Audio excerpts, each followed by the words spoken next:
Hello, I'm live. And only 5 minutes late, not bad. I was untangling necklaces and then I didn't end up even wearing one.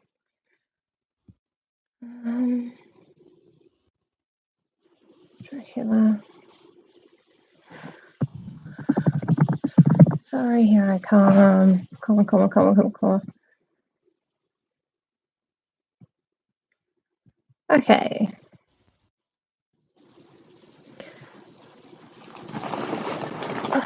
I'm not like the best prepared today. I haven't been feeling well lately, but I got a pretty sick braid going on. Hey!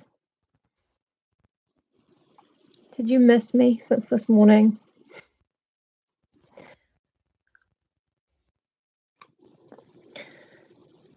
Thank you. I made an effort. Well, sort of.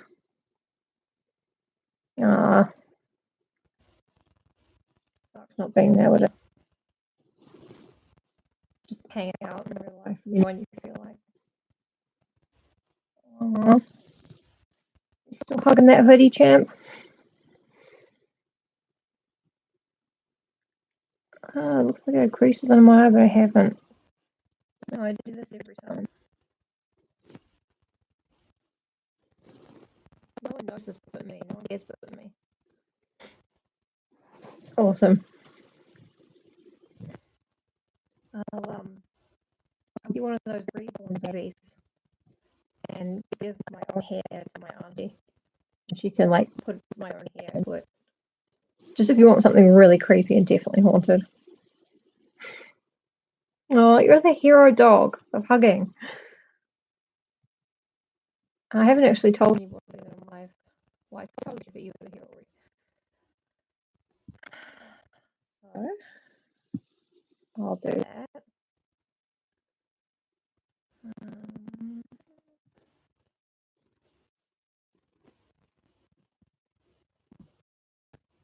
10 minutes away, 15 minutes ago. 5 now. Okay. Anyway, the moment is leaving for it then. Oh, my love. It's raining. She didn't like it. I don't know if Nivy's out there. I've been getting her used to being in here with the door shut after I gave her a fright by not being able to open the door immediately when she wanted to get out, so I have to earn her trust again.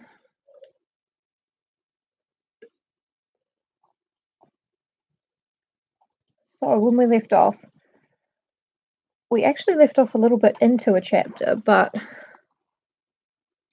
stutter. I'm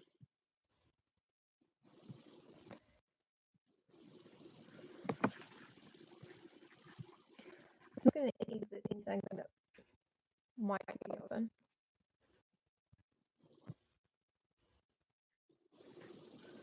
I could plug in the external microphone. Oh, 2 apps using the microphone. 2 apps might be.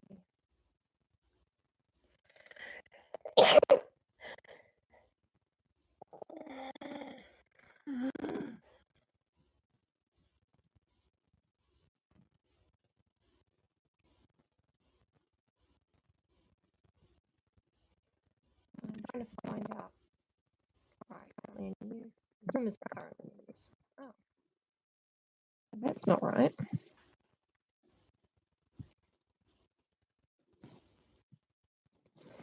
Apparently you use Zoom and you DM on there, like when you're having a meeting with your fucking business house.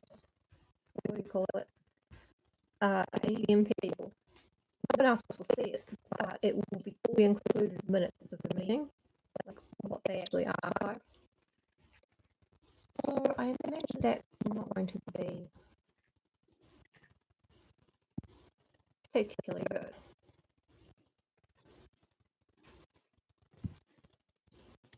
Okay. Is Mike in even now?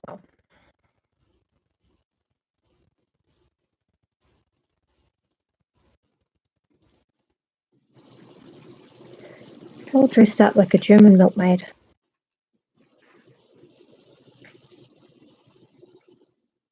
That's what I think of every time I do plats. A Swiss miss.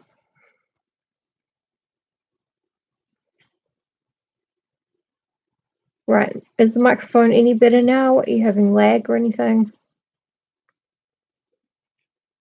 I've exited Steam. I haven't exited Zoom completely because I can't remember my password, but I'll try it. I'll try that, yeah. I'll sign out. Sorry. It doesn't ask you if you're sure before you sign out. That seems like a pretty easy thing to get right. I don't like things asking if I'm sure before I do things, but I do too much by accident to not need that feature. Okay, we're 6 minutes and we're going to start doing recap. Oh, I got a text from Evelyn. I'm on YouTube right now. Haven't started yet.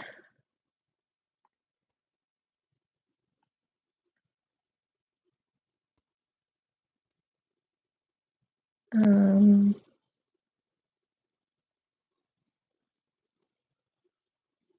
couldn't find the emojis. Whatever. I don't care. Right, so we're on the European leg of our Dracula tour. And we are up to chapter 26. Chapter 26?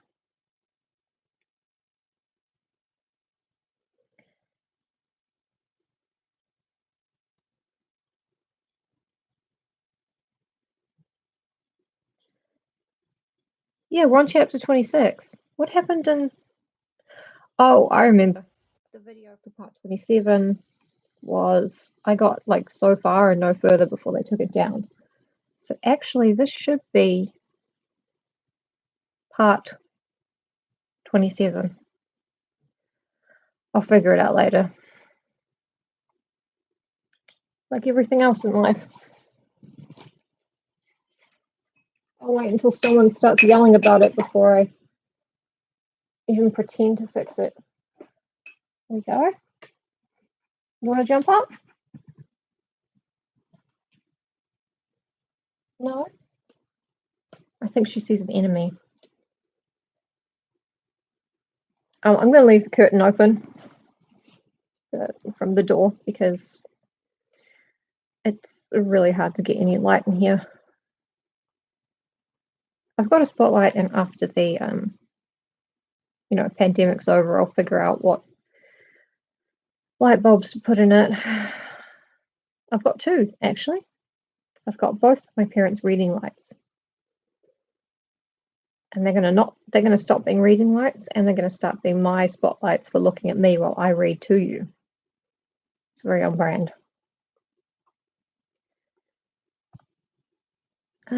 Right, if you are in the live chat, can you say something? Because I can't tell if the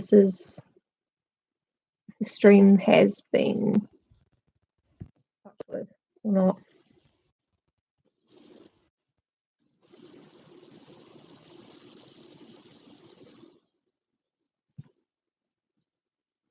Can anyone hear me?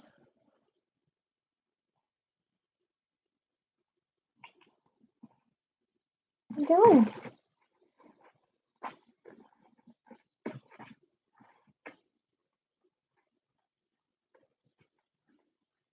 I don't want to make playing with my necklaces a fun thing for you, but I do want you to come up here.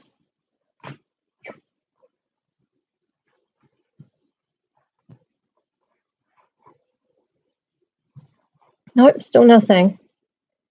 Just type something in the chat, anything, if you can. And oh, God, I thought the door would turn into a mirror. It freaked me out. It was just Flora looking out and Fitz coming in.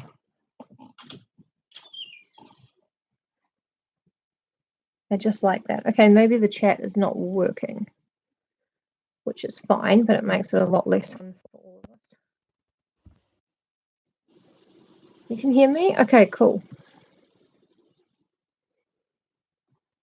Right, Flora's out, Fitz is in. Ivy is doing her own thing.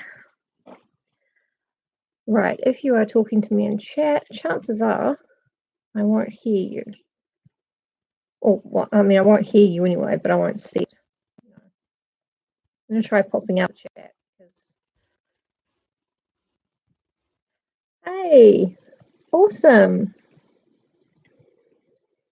Hello, I can see the chat now. Nick, are you the Nick that I know in real life?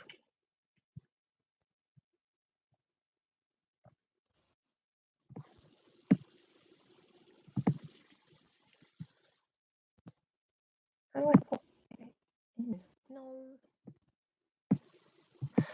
An idiot machine. Oh, if I close it, maybe. Yeah, no, if I close it, it goes back to where it was, but I cannot see when it actually connects. So.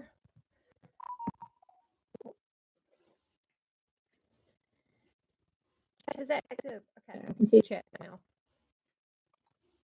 I had to use the pop out feature.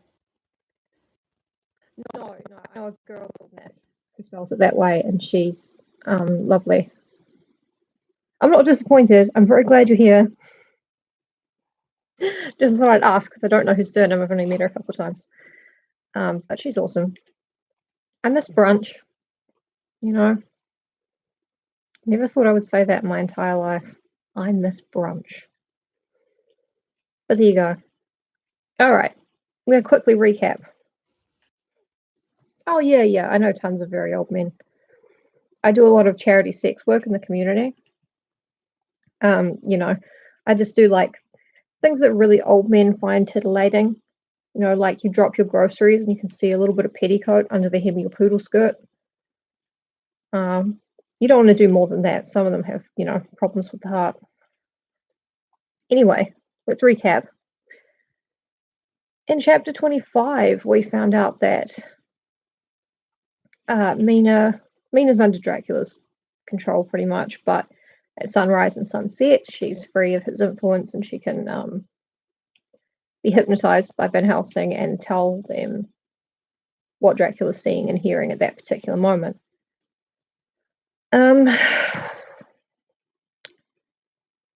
So she says that she has to come with them to Varna. Well, they're not going to Varna, they're going to Transylvania.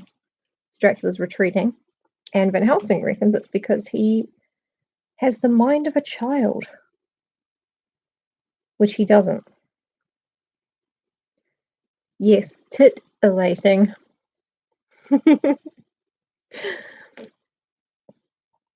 Yeah, you can bend over and pretend you don't realize that your blouse is open a little bit, but you got to know about the health of the very old man that you're doing that to, or woman. Hello, Fitzik, what are you doing?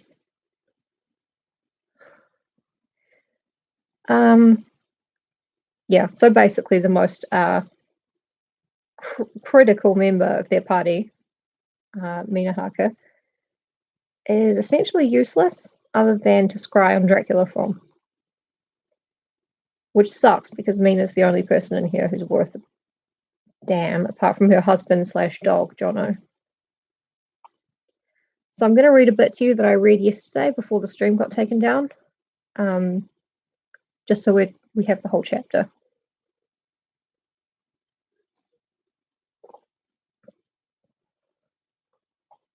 Yes, Danny, I take pride on all my friends being very sensible and mature people. We enjoy cryptic crosswords. We know how to say the word crossword, and we enjoy the cryptic ones. We don't get really mad and scream puzzles are a tool of patriarchy and dropkick our boyfriend's laptop. We think about it. We think about it every Saturday. But we never do it. I have regrets in life. Chapter 27. Chapter 26. Dr. Seward's Diary. 29th of October. This is written in the train from Varna to Galatz. Last night we all assembled a little before the time of sunset. Each of us had done his work as well as he could. So far as thought, endeavour, and opportunity go, we are prepared for the whole of our journey, and for our work when we get to Galatz. When the usual time came round, Mrs. Harker prepared herself for her hypnotic effort, and after a longer and more serious effort on the part of Van Helsing than has been usually necessary, she sank into the trance. Usually she speaks on a hint, but this time the professor had to ask her questions, and to ask them pretty resolutely, before we could learn anything. At last her answer came. I can see nothing. We are still. There are no waves lapping, but only a steady swirl of water softly running against the hawser. I can hear men's voices calling near and far, and the roll and creak of oars in the rowlocks. A gun is fired somewhere. The echo of it seems far away. There is tramping of feet overhead, and ropes and chains are dragged along. What is this? There is a gleam of light. I can feel the air blowing upon me. Here she stopped. She had risen as if impulsively from where she lay on the sofa, and raised both her hands palm upwards as if lifting a weight. Van Helsing and I looked at each other with understanding. Quincy raised his eyebrows slightly and looked at her intently, whilst Harker's hand instinctively closed round the hilt of his kukri. There was a long pause. We all knew that the time when she could speak was passing, but we felt that it was useless to say anything. Suddenly she sat up, and as she opened her eyes, said sweetly, Would none of you like a cup of tea? You must all be so tired.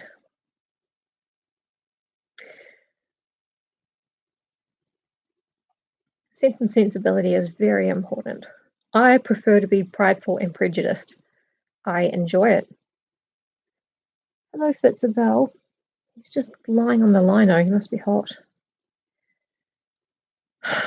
Mina's becoming a vampire, and she's being used as like a hypnotism fucking GoPro camera, like a drone on Dracula, and she's the one making them the tea.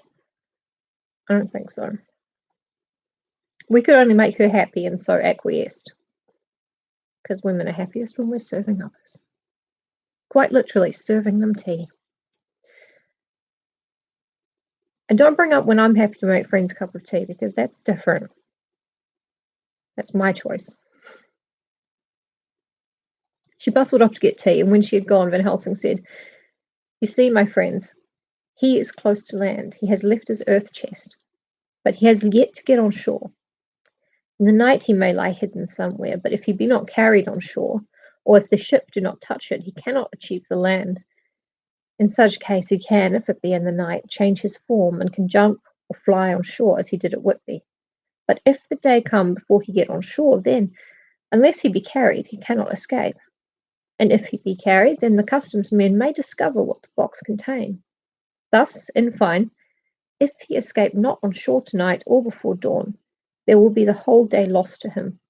We may then arrive in time, for if he escape not at night, we shall come on him in daytime, boxed up and at our mercy, for he dare not be his true self, awake and visible, lest he be discovered.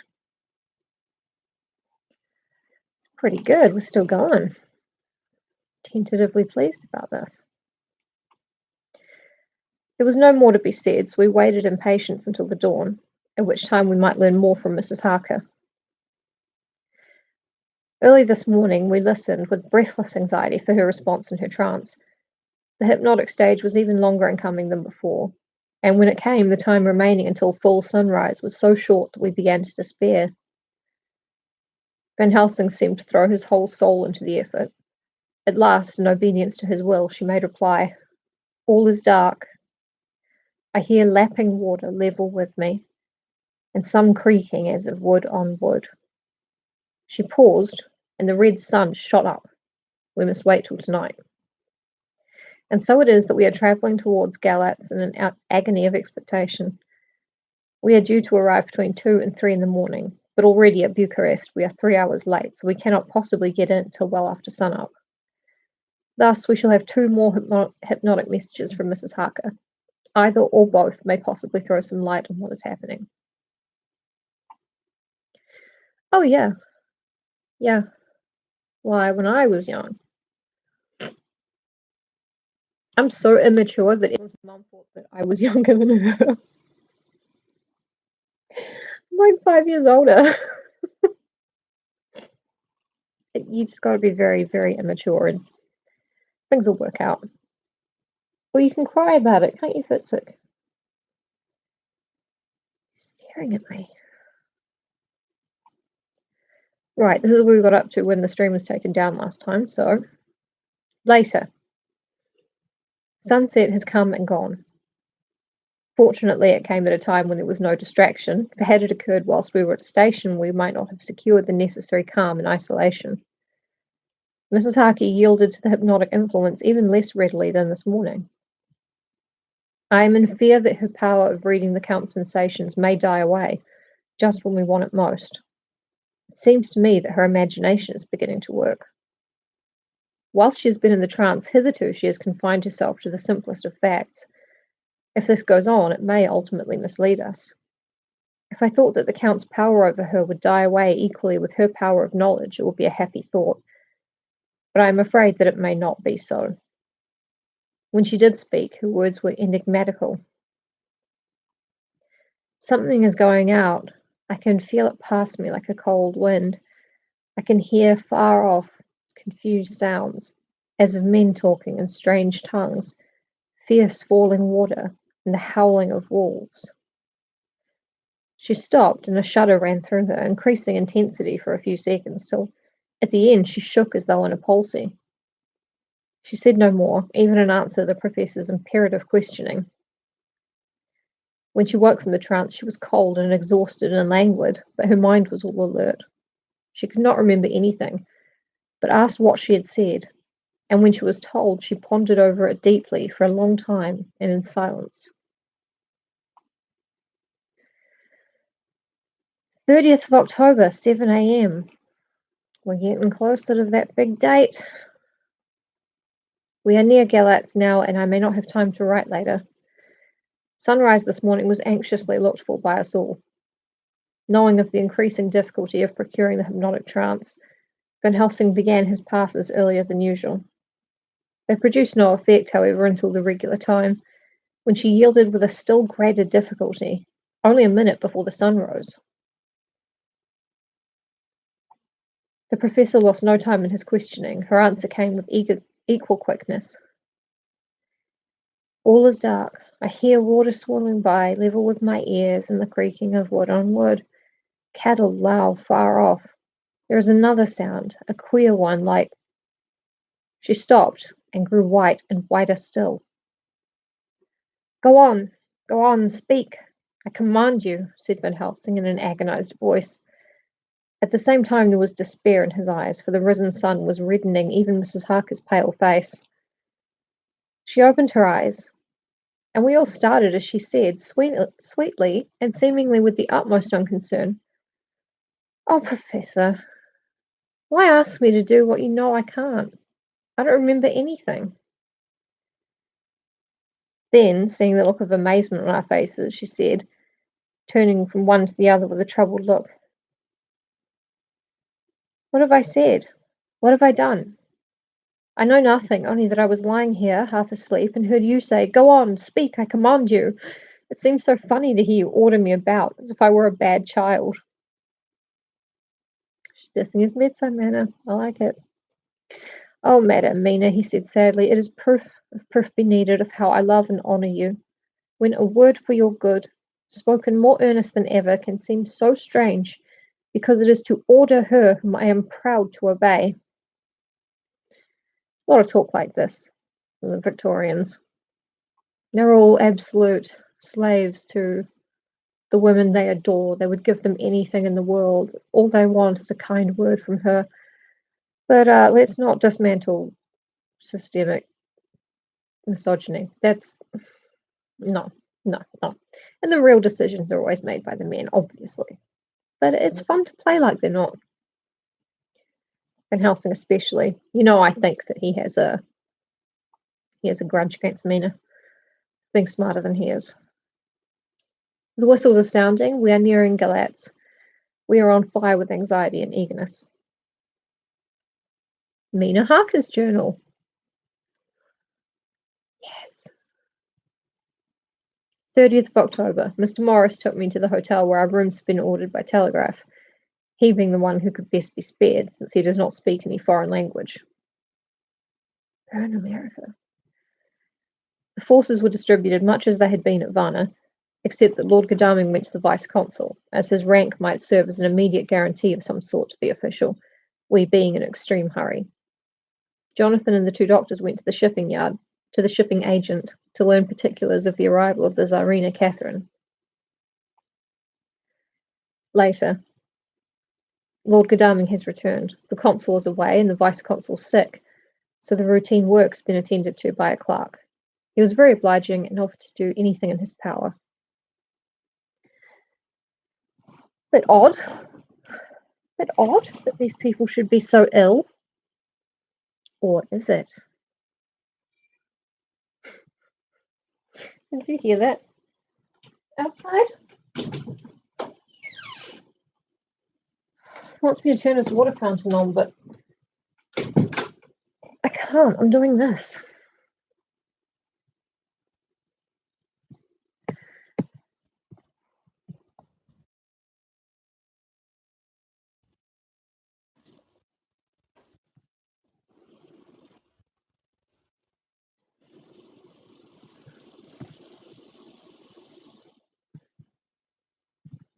Sorry, I'm just trying to fix something.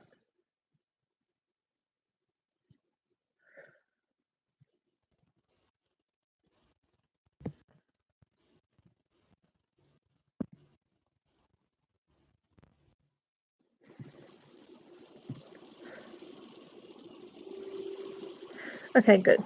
Everything's fine.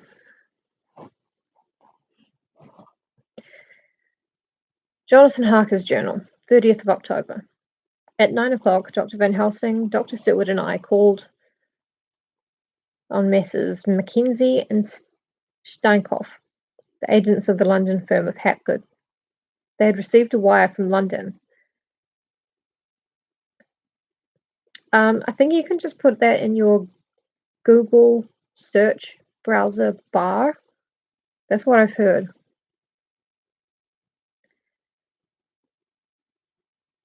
They had received a wire from London and answered Lord Godalming's telegraphed request, asking us to show them any civility in their power. They were at once more than kind and courteous, and took us at once on board the Tsarina Catherine, which lay at anchor out in the river harbour. There we saw the captain, Donaldson by name, who told us of his voyage. He said that in all his life he had never had so favourable a run. Man, he said, but it made us afeard. Oh, God, what is this?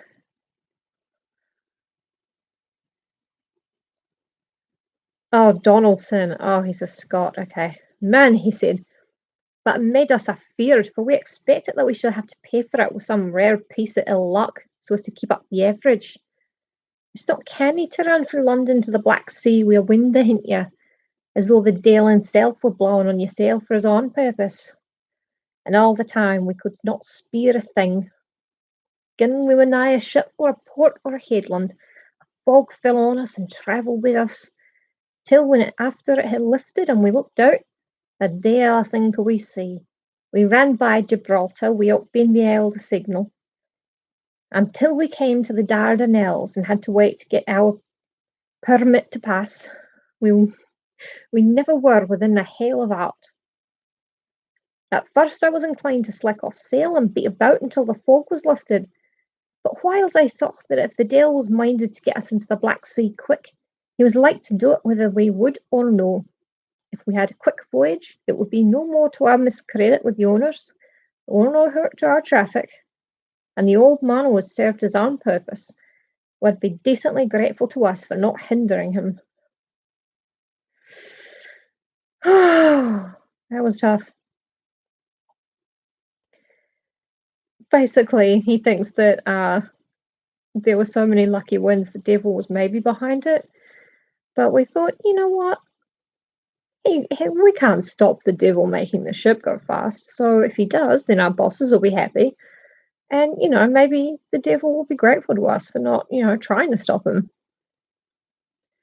This is so racist against Scottish people. My mom's whole family is Scottish, and I am feeling extremely racially harmed by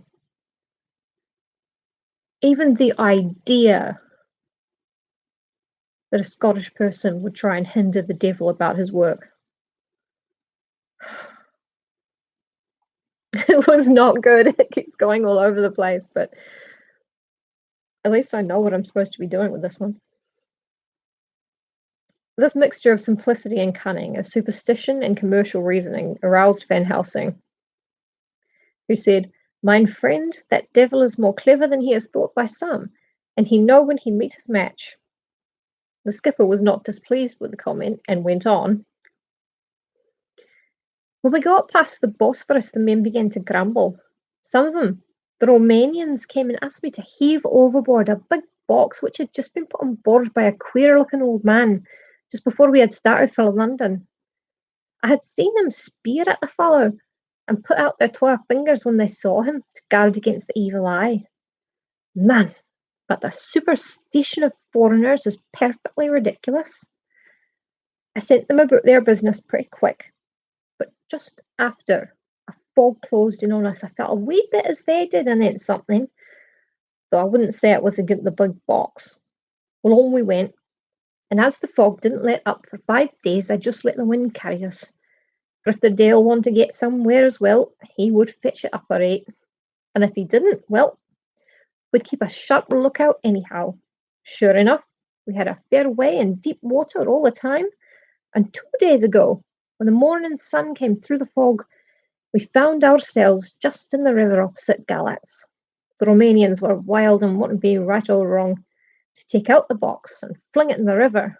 I had to argue with him about it with a handspike, and when the last of them rose off the deck with his head in his hand, I had convinced them that, evil eye or no evil eye, the property and the trust of my owners were better in my hands than in the River Danube.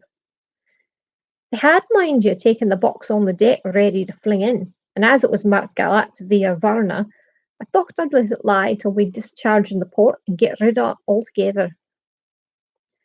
We didn't do much clearing that day, and had to remain the night at anchor, but in the morning, braw and early, an hour before sunup, a man came aboard with an order written to him from England to receive a box marked for one Count Dracula. Sure enough, the matter was one ready to his hand.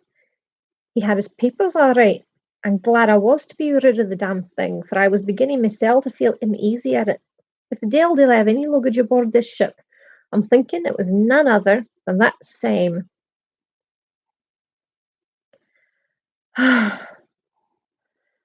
If I practice these things, could probably do it better, but practice? I don't practice anything. I just show up, do an amazing job or a terrible job, and then we all kind of move on.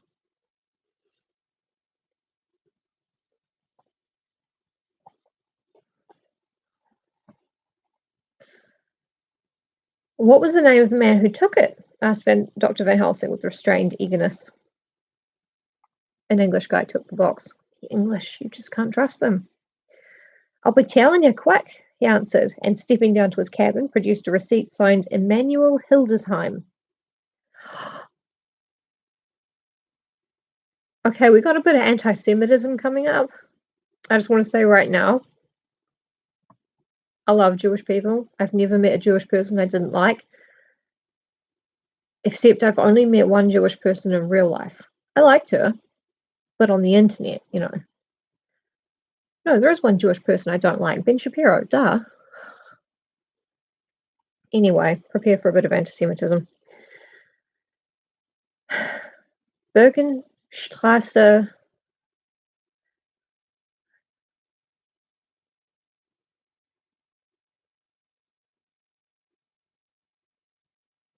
Bergenstrasse 16. 16 was the address. Oh, wait, dig deep for that one. We found out that this was all the captain knew, so with thanks we came away. We found Hildesheim in his office, a Hebrew of rather the Adelphi theatre type, with a nose like a sheep and a fez. A nose like a... Oh, like a nose like a sheep's nose? I was thinking a nose like a little sheep. His arguments were pointed with specie, we're doing the punctuation, and with a little bargaining, he told us what he knew. He needed to bribe the Jewish man quite a lot, but they've needed to bribe everyone they've met, and with the English guys they've needed to bribe, they're like, oh, just part of our national sport, which is binge drinking. But overseas, they're like, it really speaks to the depravity of these people. Very sad. Very sad. He told us what he knew. This turned out to be simple but important. He had received a letter from Mr. Deville of London, telling him to receive, if possible before sunrise, so as to avoid customs, a box which would arrive at Galatz and the Tsarina Catherine. This he was to give in charge to a certain Petrov Skinsky, who dealt with the Slovaks who traded down the river to the port. He had been paid for his work by an English banknote, which had been duly cashed with gold at the venue of the International Bank. Because they love gold. You don't want to change it for paper money of the town you live in. When Skinsky had come to him, he had taken him to the ship and handed over the box so as to save porterage. That was all he knew. We then sought for Skinsky, but were unable to find him. One of his neighbours, who did not seem to bear him any affection, said that he had gone away 2 days before, no one knew whither. This was corroborated by his landlord, who had received by messenger the key to the house, together with the rent due in English money.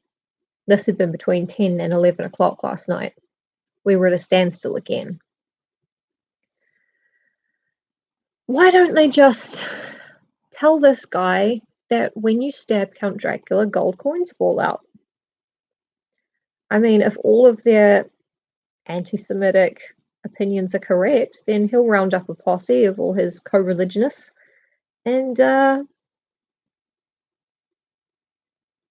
Dracula is pretty much toast. I'm not saying it's right. I'm not saying it's okay. I'm saying by their logic, it's something that they should probably have asked.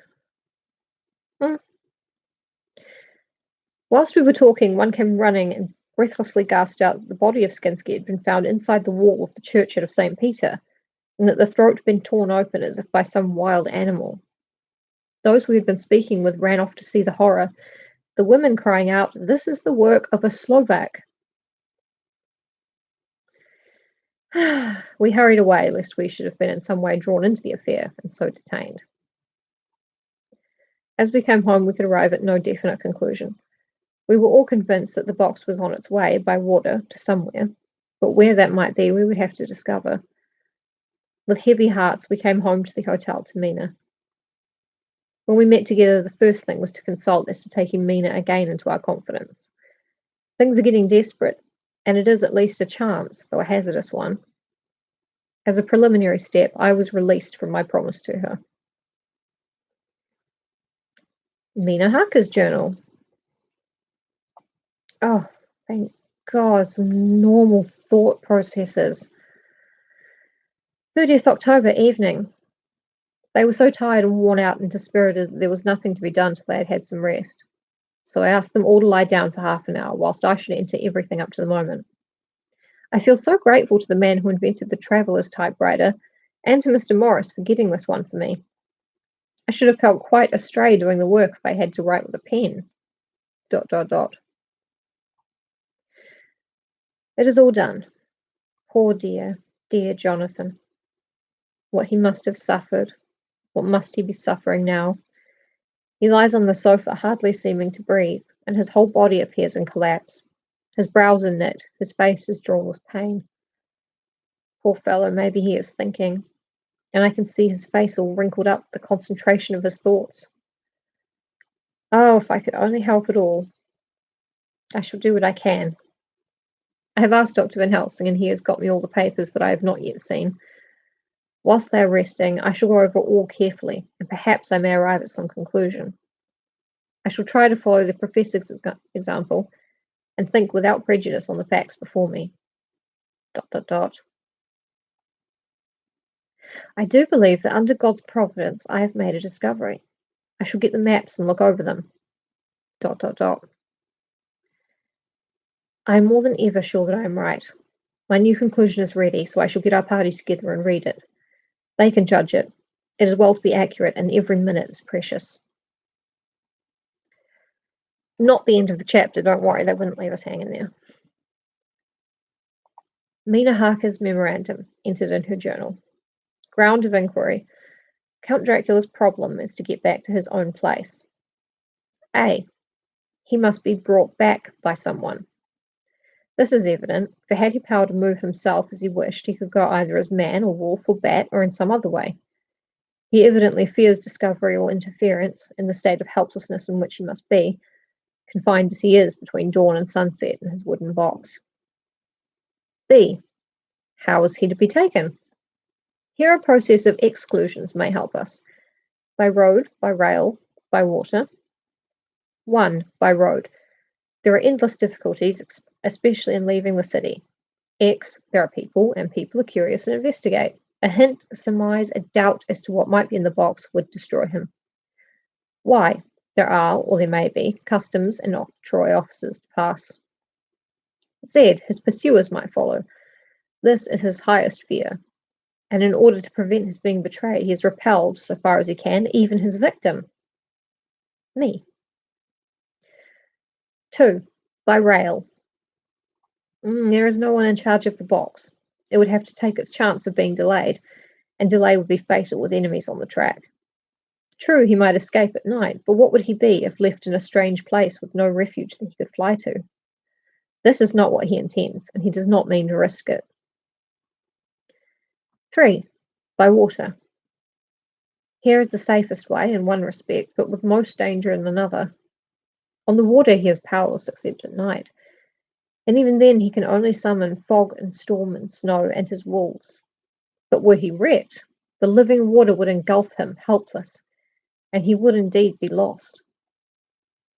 He could have the vessel drive to land, but if it were unfriendly land, wherein he was not free to move, his position would still be desperate. We know from the record that he was on the water, so what we have to do is to ascertain what water. The first thing is to realize exactly what he has done as yet. We may then get a light on what his later task is to be. Firstly, we must differentiate between what he did in London as part of his general plan of action when he was pressed for moments and had to arrange as best he could. Secondly, we must see, as well as we can surmise it from the facts we know of, what he has done here. As to the first, he evidently intended to arrive at Galatz and send invoice to Varna to deceive us, lest we should ascertain his means of exit from England. His immediate and sole purpose then was to escape.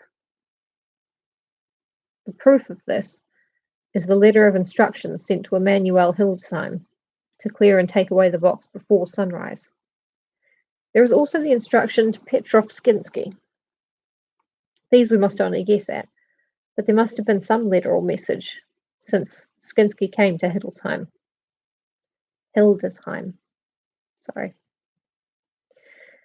That so far his plans were successful, we know.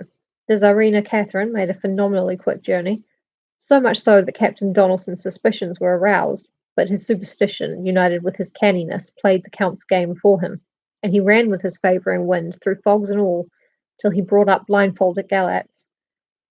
That the Count's arrangements were well made has been proved. Hildesheim cleared the box, took it off, and gave it to Skinsky. Skinsky took it, and here we lose the trail.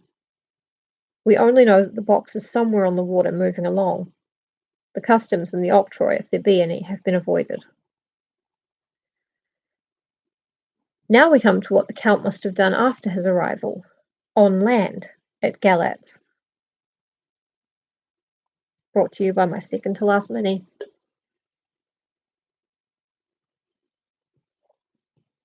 I'm very excited for Friday. It's my picking up meds and grocery day and dropping a present to my friend and getting to see Evelyn, who was my one person I'm allowed to interact with.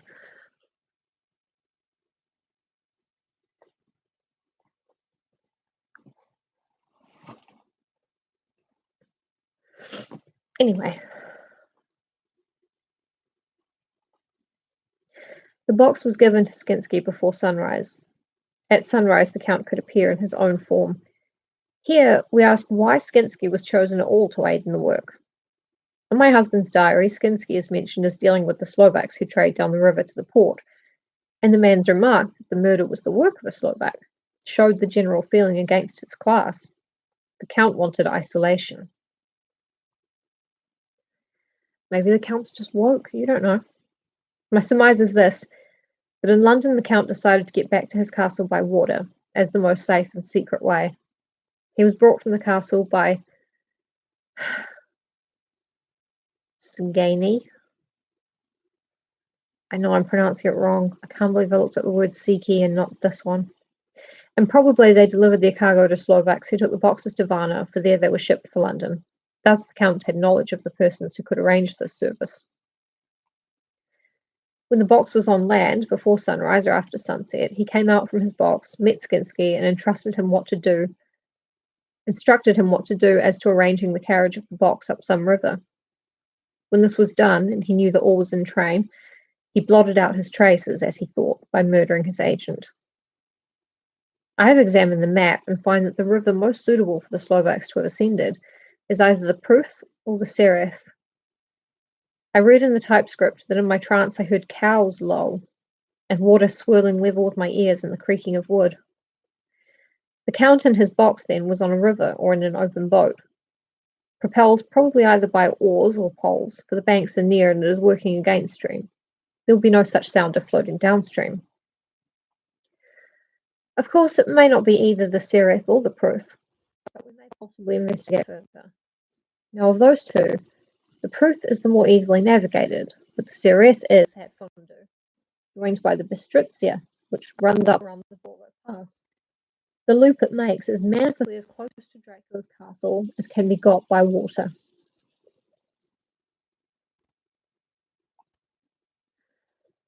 Lena Huss's journal continued. Can someone type something in chat so I know I haven't been taken down? It is a worry to me. Not a major worry, because I can make it again, but still.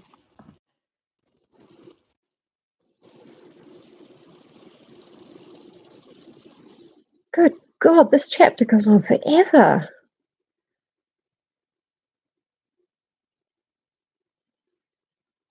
Is my voice fading in and out? Oh, with the mic. Okay. Not because my throat hurts?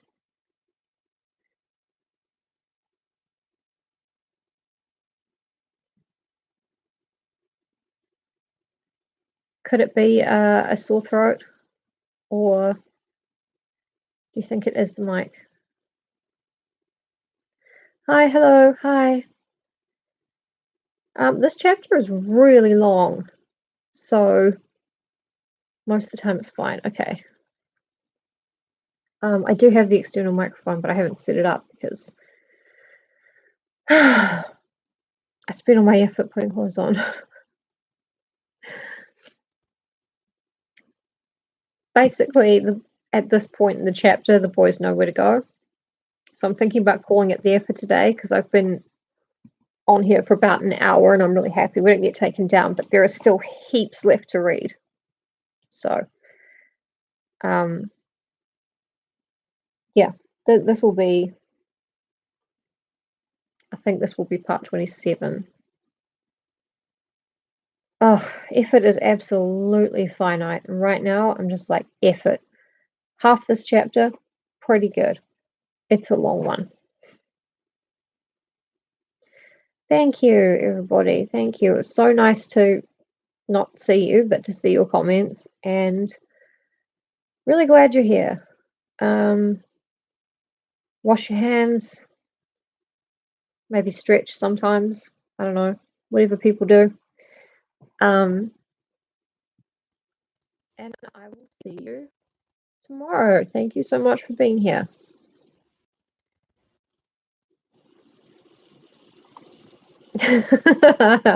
It's fine. I only read half the chapter because it was a really, really long one. So, thanks everyone. Bye. See you tomorrow.